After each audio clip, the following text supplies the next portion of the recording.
Pamiarsa pengraosasi kaon ketarkayang memargi kantor sawetara galah pungkuran.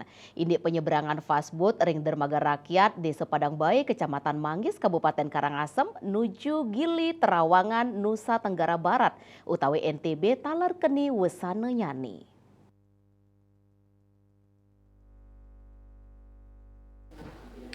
Kepala Kesiah Bandaran dan Otoritas Pelabuhan KSOP Padang Bayi Sentot Ismudianto Kuncoro Mausang, dawek sawetara galah ungkuran kahanan ring widangan Pelabuhan Padang Bayi dengan nampenin sasi Sabah.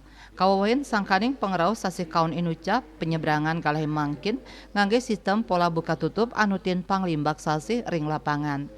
Yaning sesi kaon mejanten penyeberangan nenten sida memarki tur operasional pasbut pacang katutup aja bos. Asapunika taler Kepala Balai Pengelola Transportasi Daerah BPTD Pelabuhan Padang Bayi, Inyoman Sastrawan Wedarang penyeberangan kapal feri saking Pelabuhan Padang Bayi memargi nuju Pelabuhan Lembar Nusa Tenggara Barat NTB kantun degdeg.